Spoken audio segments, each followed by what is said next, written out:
the Strategic Treasurer Podcast, your source for interesting Treasury news in your car, at the gym, or wherever you decide to tune in. Discrete actions are necessary to protect against cybersecurity threats. In order to be most effective, an organization must take a suitable posture, one that is directed toward its entire operation. This includes numerous elements, such as the perimeter, interior, and off-premise data and systems. Also sitting within this domain is the IoT, or Internet of Things, which cannot be ignored. Craig Jeffery, the managing partner of Strategic Treasurer, continues his conversation with Craig Calle, a former banker and CFO who is now founder of the security firm SourceCalle. This session builds upon their initial discussion on understanding the second chapter of the cloud. Today's podcast is titled Standing Up Straight, a Proper Posture on Cybersecurity.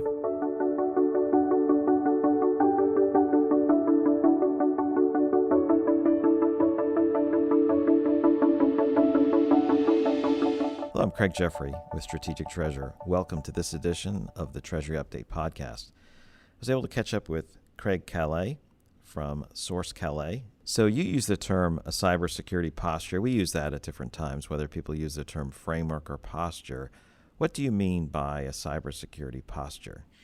Well, the posture is really the condition that the company's in, its ability to recognize and respond to security threats. But I think to really assess posture requires you to be able to answer an age-old question in IT, which is, just what does good look like?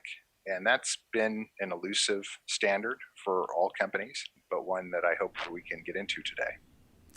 Yeah, so good is a different term. We tend to use several different terms, so maybe you can hear my lexicon and we can make sure we come to an understanding. We use the standard of good corporate conduct as the minimum standard, which some people would refer to as good.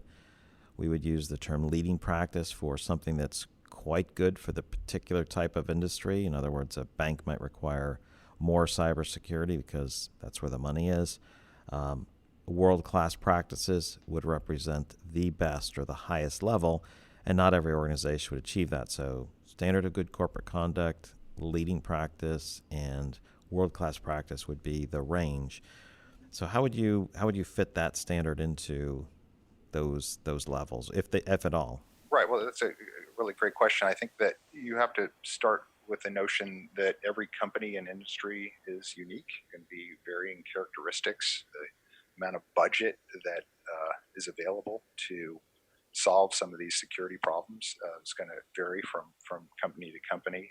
The background training of the personnel that are responsible for dealing with these issues is going to be different. And even the tone at the top, the way the board and CEO thinks about data and security, privacy, and the related issues. And so this issue of good, as I said, has been elusive. And I talk to a lot of companies, and they're still grappling with some way to measure that. And I guess I would maybe put the answer in three different buckets. The first is a set of standards that are espoused by different IT frameworks. Names that come to mind would be NIST, COBIT, SANS, ISO, and SOX. The second would be what we've learned from the Federal Trade Commission, or FTC, in as much as they've taken action against 50 companies now, plus or minus. There are lots of lessons that can be instructive to companies as to what they've found to be deficient, and by the same token, what's an acceptable standard of security practice. And the third, and maybe most profound, is a body of technology that's called cyber risk rating services that have found a way to measure every conceivable aspect of risk that can be measured solely from the outside of an organization, so not requiring permission to come on the inside. The cyber risk rating services assign a FICO-like score to companies today that give a very objective measure as to the level of cyber hygiene that exists at a company, and can be very effective in establishing just where a company is in their security maturity, and hence what their posture is today. Let's pick up the third one first. Cyber hygiene. I like that. I like that phrasing. So when you're examined from the outside, I think of it in two ways. One is you do vulnerability scans. They're checking to see where there are weaknesses. And then the slightly more involved version is penetration testing, where they're taking advantage of the vulnerabilities and trying to penetrate the system, exfiltrate information, or put harmful code onto the, maybe not harmful code, but put something into the corporate network to prove that those vulnerabilities can be exploited. Is that what you're referring to there, or is there a whole host of other things? I guess the best answer would be somewhat. What cyber risk rating services attempt to do it pretty well today. These would include names like BitSight, Security Scorecard, and others, is measure everything that there is to know about a company just based on what you can see from the outside. So sort of picture these firms driving down the street looking at whether the lights are on, whether the doors are locked, that sort of thing. They're not comprehensive measures of security. You'd need permission to go inside to get a full assessment. And I think you're talking about some of those tactics like pen tests. But pen tests aren't scalable from the standpoint of being able to look at just about every company that's out there. And they do it by looking at three broad activities that can be measured. So the first and most meaningful is that they've built these massive threat intelligence networks that contain things like sinkholes and honeypots, ways to essentially map every IP address that's out there in the internet and being able to tell whether or not any of those IP addresses are associated with threats that can compromise the system, like malware and botnets. So just being able to track a company's IP footprint is a big part of measuring the security posture of a company. The second area is what I would call housekeeping issues. So things that you can determine from external scans, like, are the ports configured correctly? Are ports that should be closed open, that sort of thing? Is there too much information being reported about, say, a server software version, that can be detected from a header? It's what I would call too much information.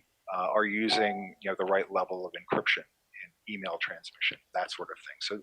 So these are housekeeping issues that, just about every company can be mindful of and improve, but you have to have the awareness of this issue, these issues, and these services can do a great job, creating that kind of self-awareness, seeing yourself as others, including hackers, do.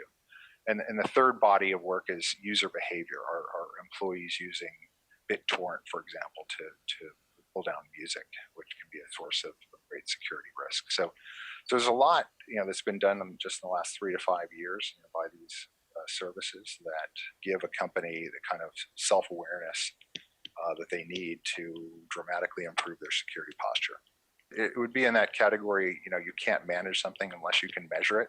We've now gotten to the point where we can very clearly and objectively measure a company's vulnerability to a data breach, if not predict it.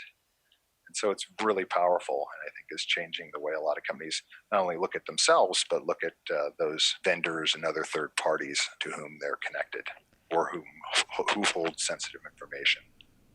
That's really interesting. We travel around, work at many companies, and we have standards we have to comply with for some of our clients. And it's interesting to see people have a process for physically securing a building, and then there's a piece of wood there holding it because someone's outside vaping, and that's left open, and it's not intended. It's not written down, but if someone checks it, they will see that half the day there's points of it. Someone's leaving the door open physically, just like someone can leave the door open. Right. Well, and let's face it, up until now, most companies, when they size up their security, especially those of their third parties, are relying on a questionnaire, in some cases a penetration test or an on-site interview. But for the most part, we're asking our partners to self-report. And as a result, we're doing that infrequently, sometimes maybe once a year. That questionnaire might not necessarily be altogether accurate for one reason or another. So a fundamental change that these rating services are bringing is the ability to monitor the cyber hygiene of a partner in real time continuously, so that you have a basis which to recognize vulnerabilities when they exist in your supply chain and do something about it. Maybe you set some service level that says maintain a rating of, on a 250 to 900 scale, 750, or, we would consider changing suppliers. I mean, so that becomes really actionable in real time with real consequences that are documented and objectively determined. So I think that's really powerful when it comes to being able to monitor the security posture, not only of yourself, but of the people that work with you.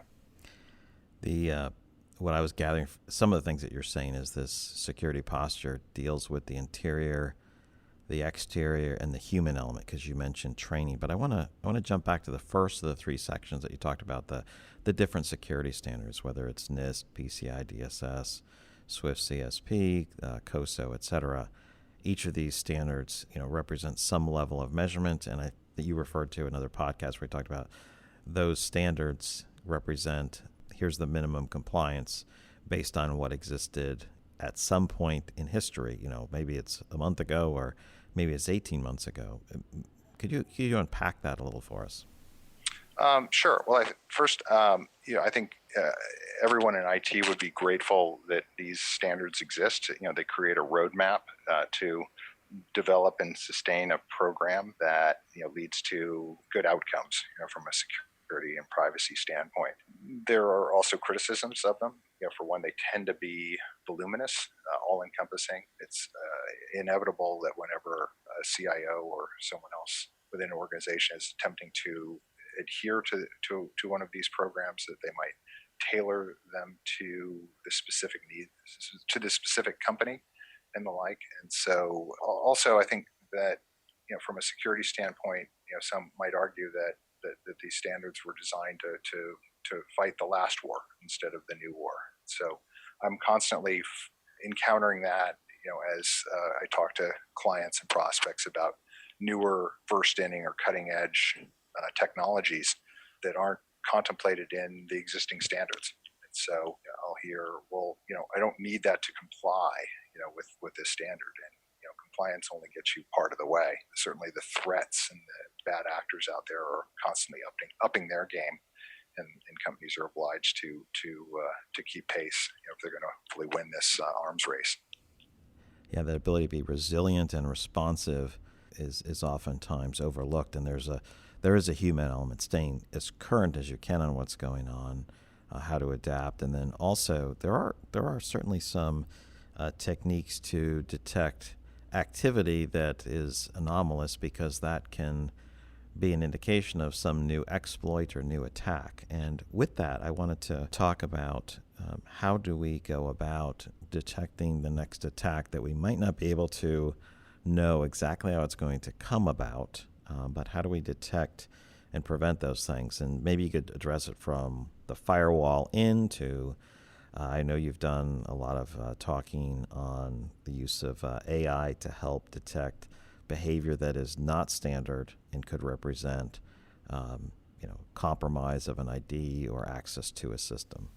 Right. All right. Yeah, and I think you're hinting at that in terms of making reference to techniques like user behavior monitoring and artificial intelligence. These are really just now being adopted by companies, but again, it's probably in the first inning as it relates to adoption. I think that today, companies, by and large, when they think about network security, are employing tools like firewalls, antivirus software, endpoint security to varying degrees, and SIMs.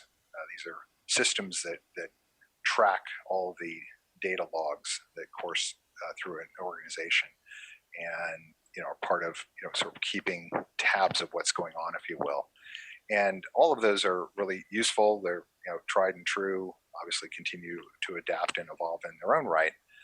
But what I found is that unless you're using artificial intelligence and machine learning to make sense of what's going on in a way that humans could never do on their own, you're never going to win this arms race, because in fact, some hackers are already harnessing these same AI and machine learning tactics in their own exploits.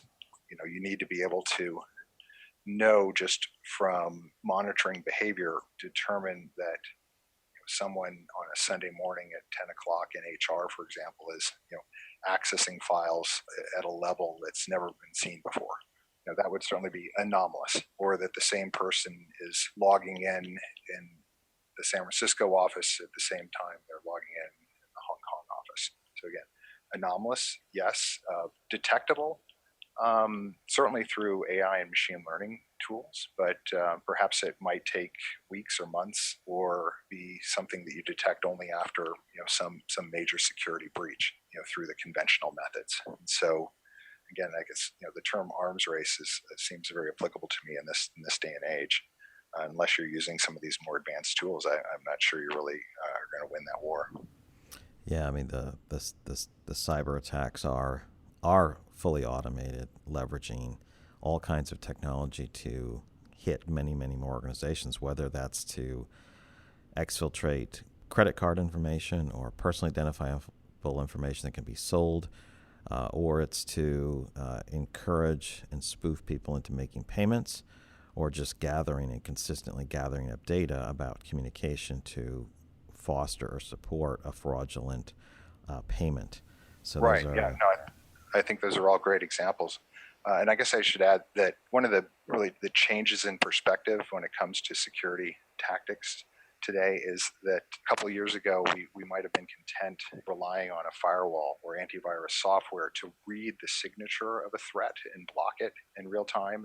And I guess, what AI and machine learning approaches would recognize and respect is that you're never going to catch all of them, that the signatures can morph, that you can't possibly know all the bad threats that exist. No directory is that complete. And so what's more important than trying to read the signature of a threat and block it is to understand the bad activity that can be created once it's activated within a network, and then be able to do something about it, shut it down or sandbox it, or do some other way to neutralize the effects of that threat once it's acted on the inside of a network. So I know some of the zero-day threat issues are significant, and IT groups care about them a lot. And so some of them, when there's some kind of payload that comes across that it doesn't recognize, it runs them in an environment to see what it does. So it lets the bomb go off, the macro get triggered. But the other part that you were talking about there, I think related to the interior, it not only might use sandbox at the front end,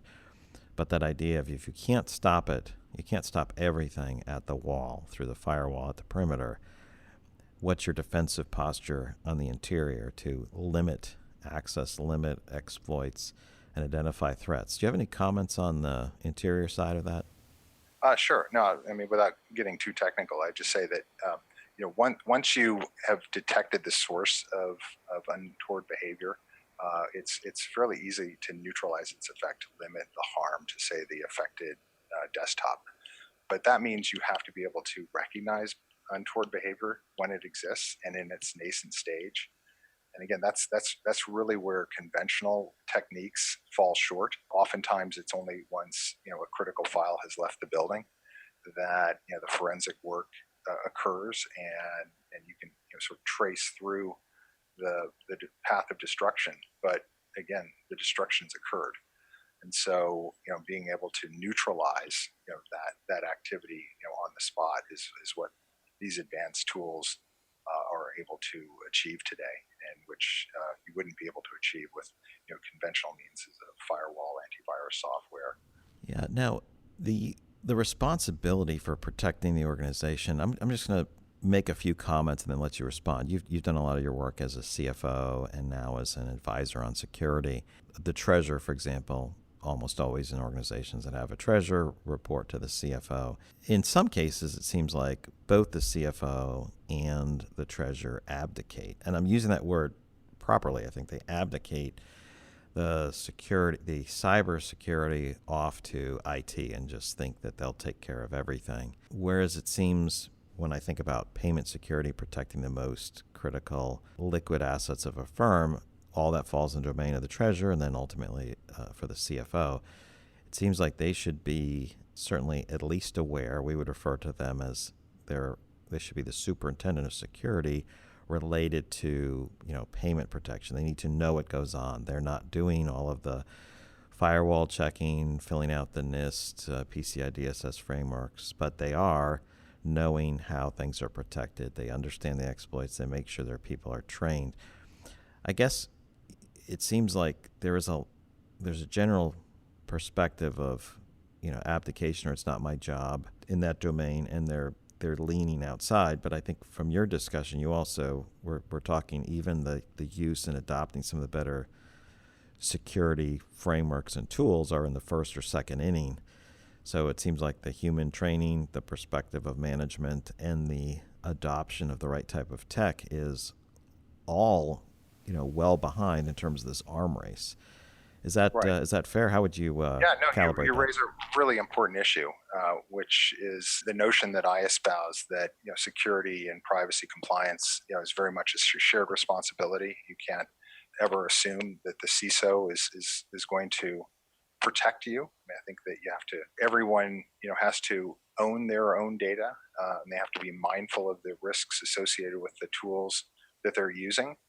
And I think it's the CISO's job to inform people about those risks. They have to be knowledgeable about what risks exist out there, because there'll be times when wants to use something that's seemingly inadvisable, but so long as everyone can call out that risk, I'd maybe put in place some kind of compensating risk control. These aren't things that can happen in a vacuum. They very much require this shared involvement, and it also involves having everyone raise their game, becoming more knowledgeable about subject matter that, let's face it, is generally been intimidating to people.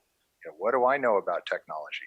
I just need to get a job done. You can't get off the hook that easily. Maybe that takes the form of sitting through anti-phishing training so that you know what types of emails to not open and introduce vulnerabilities into an organization, all the way up to recognizing that you might want to use is considerably more risky than another perhaps sanctioned app.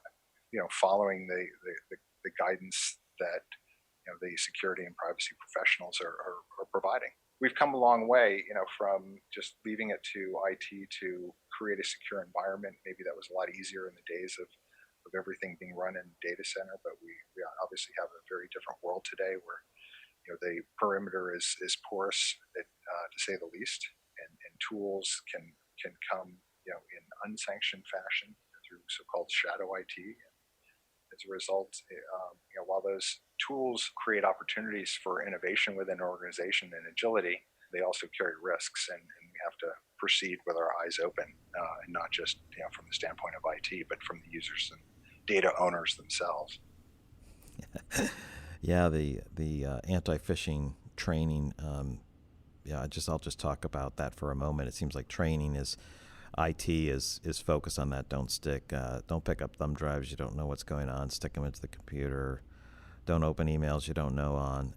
But it seems to me too that there's a whole range of protections, attack vectors, methods of control and security that operational and finance people need to know about for payments. All the social engineering that goes on, different ways that you can be secure and unsecure beyond the segregation of duties mantra that needs to be pushed a lot more than just some of the IT favored ways of saying things.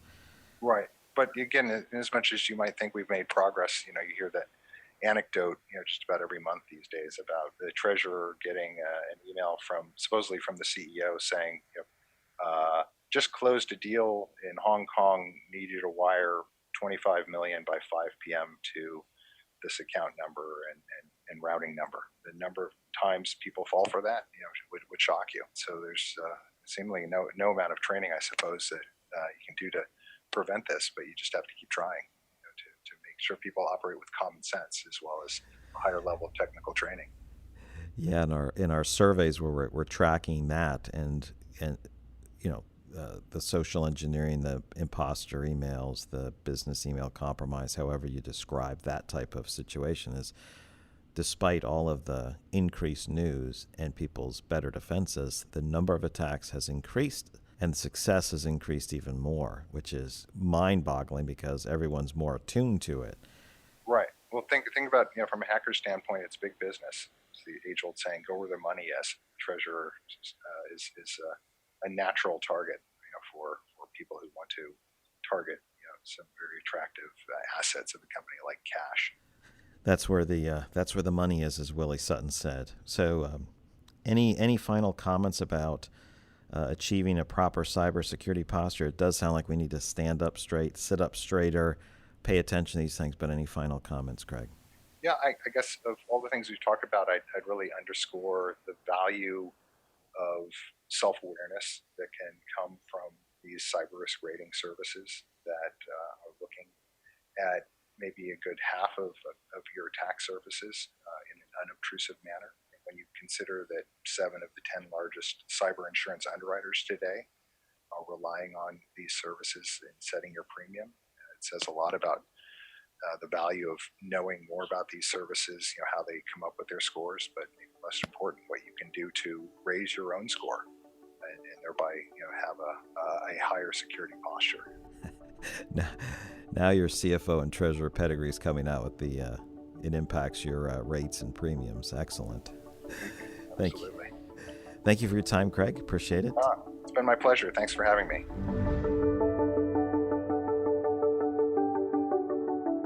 You've reached the end of another episode of the Treasury Update podcast.